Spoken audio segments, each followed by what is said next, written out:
guys. Let's talk about a popular subject these days. It's a very, very evil word. Probably the most evil. The patriarchy. Ooh. This word is used to sort of broadly, just to describe how men oppress women.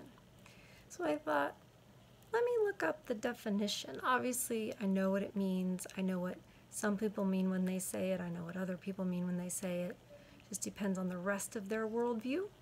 So, the definition from the dictionary is a system of society or government in which the father or eldest male is head of the family and descent is traced through the male line. I see no problem with that. A system of society where the father or eldest male is head of the family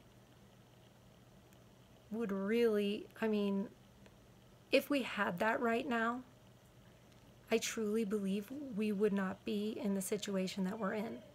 We wouldn't have the rate of single moms that we have, because we would have men in the homes who were like laying down the law. I realize it's not 100%, but it would be a heck of a lot better than it is now. There would be curfews that would be enforced. There would be boys and people that you're just not allowed to associate with. Some of us, like Gen X people, we still remember when our parents would say, I don't want you hanging around with those people because birds of a feather flock together. Well, now, and probably whatever Gen Z is, that's the youngest one. I'm getting confused, and the millennials are the worst. Unless you're listening and you agree, then you're great. Anyway, the millennials and the parents of the millennials, which I guess would be some Gen Xers, which is strange to me, that would be judgment to say, oh, don't hang out with those people. It's not judgment. You're not condemning them to hell. You're having some standards for your children. And that's one of your roles as parent, to have some standards and to teach your child to have some standards. So if the people they're hanging around with are into stuff that you don't want your kid to be into, probably should stop that. But nowadays, that would be judgmental. That would be, anyway, you get the point. I can get off on a tangent and just ramble when it just frustrates me, because it feels like there's nothing we can do. I guess educate one another and do the best we can in our little pockets of society.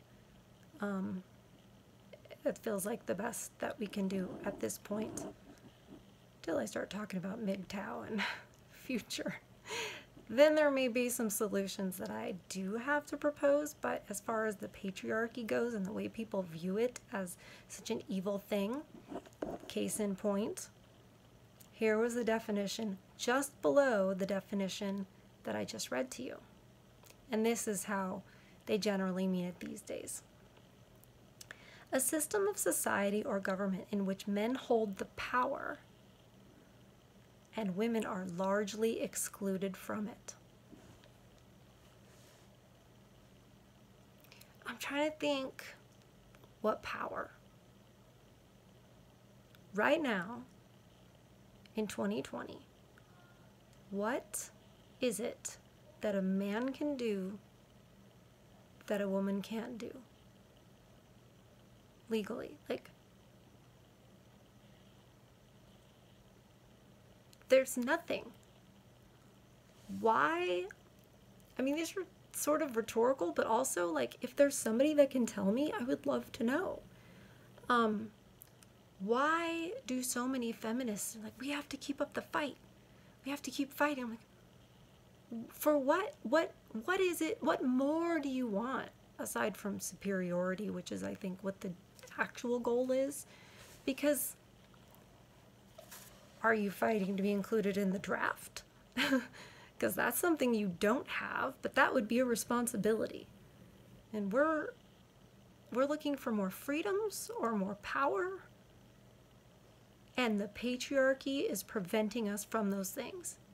That is just illogical and completely lacking in any kind of a fact or anything resembling a fact.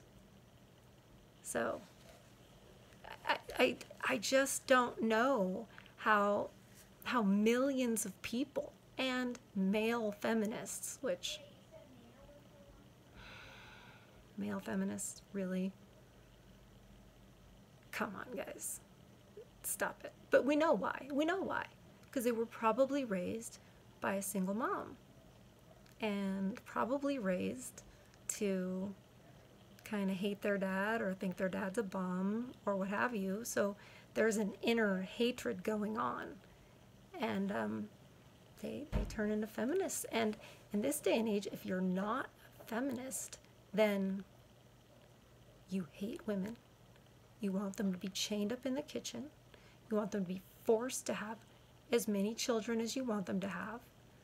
It's, you know, it's crazy. There was never a time in the United States when that happened. That did not happen.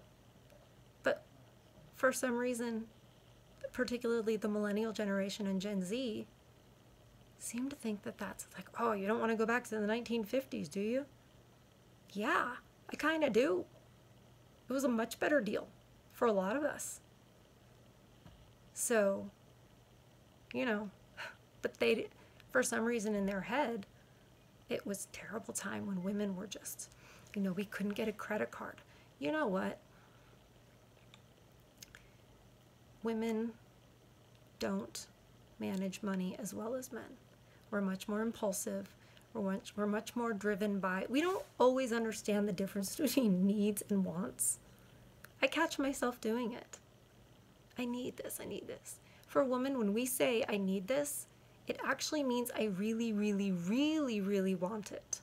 And I think that my quality of life will be significantly worse without it.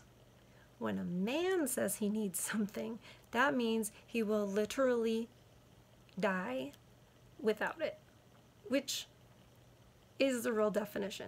Need. Food, water, air, shelter. You need those things. When women have credit cards, we tell ourselves little lies like, oh, I'm going to pay it off because I'm about to do this project or I'm about to get a raise or what have you. It's just not good. It's not good. Women hold the majority of the credit card debt in this country.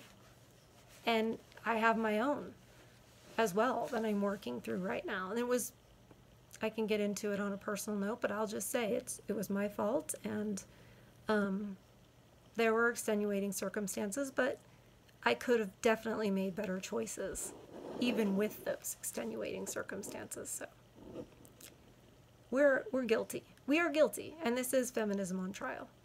So, I mean, we were all raised in this environment where girl power and all that. So I think sometimes, even in someone who doesn't even believe in the 19th Amendment and wants to repeal the vote for women, it still rises up inside of me.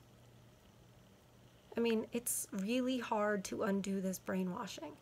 It's really hard. So imagine the people who don't even know they were brainwashed and therefore aren't even trying.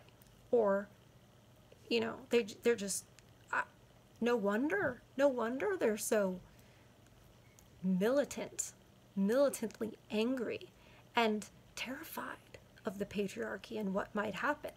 Like the Handmaid's Tale, which I never watched, but I know the gist, like that's gonna happen or that's what happened in the 1950s. It's just not true. But it motivates a huge block of voters. It moves our society further to the left. That's what it does. And I truly believe that was the intent of the 19th Amendment. That, and also eventually getting the women in the workforce so they could tax 2 people in the household instead of 1. So, anyway, here's another definition. This one, if you like the last one, here's what we're really dealing with today.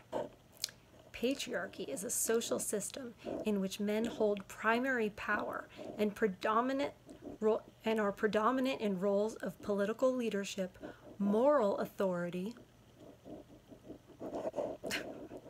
Sorry, it's funny. Moral authority. Okay. Sometimes you gotta laugh to keep from crying. Social privilege. Don't forget about that male privilege now. And control of property. Men did control the property at one time in the United States. It's kind of like being in charge of the finances. I'm really fine with it. I realize if you're then widowed, it gets a little sticky. I think there are ways we could work with that where it wasn't like the woman would be, sorry, you're out on your own. But also at the same time, if the woman hasn't been managing the property and managing the finances and all of a sudden she's left with it, with all that overwhelming responsibility, that's a way that perhaps government, I'd rather it be a brother or a male relative of some type that has that woman's personal best interests in mind and isn't using her as a pawn in their political game, which is really what we are. That's really what they're doing. They know we vote off emotions. They know that we're so easy to manipulate that way. We just are. But we're walking around like, oh, I'm a queen and, you know, I'm so smart. And they tell us girl power, that's all. They're patronizing us. They don't really think that. They know. They know they can use us. They being the government, the powers that be. We're being used. It's not so easy to sway, you know, a bunch of white guys, to be perfectly frank. It's not so easy to sway them. They're much more skeptical, especially of authority. They're much more like, why are you in charge? And women are, we are wired to be submissive. That's how God made us. That biologically, so that the species can continue in case you know, are not a God person, we are wired to submit. We just are. Otherwise, the species would never continue because it'd be like, get off me, you know? So we need the patriarchy. The patriarchy is good. It provides order. It provides protection. So feminism, it hurts everybody on levels you probably have never even thought of before. And I have never thought of before. And the patriarchy is sort of like the antidote. I feel like those are the polar opposites. Having men in charge and allowing them to have that responsibility made them better people because men thrive off of that. They just do. It's what they were made for. It's what they're wired for. And women were wired to nurture, submit, not to be stupid, not to be insignificant, none of that. We're extremely significant. This is not anti-woman. This is pro-woman. Pro where we excel. And we excel in so many places. I love women. I am a woman. I think feminism hurts us. And this is one way that it does. Because feminism gets rid of the patriarchy. The government takes the role of that patriarchy and then leaves someone like me, you know, out in the cold, so to speak. Or it much more enables a single mother to remain single. And it makes it a lot less scary to become a single mother. Because you're like, there's tons of programs. What do they take care of? They take care of housing. They take care of food. They take care of childcare. They help with educational grants for the mother. I mean, you don't need the dad. It's okay. We have daddy government. If we had the true patriarchy, we don't need daddy government. And isn't that interesting? Anyway, just a little something to chew on mentally. Wish I could wave a magic wand and bring back the patriarchy. I think there'd be a lot of shocked women out there. And then the biggest thing that would shock them is how much happier they are, how much less depressed they are, how much less anxiety they have. Because having the cover of a good man is really where we belong. And that's when we really can excel with all of our gifts and skills. Anyway, have a good rest of your day. Bye.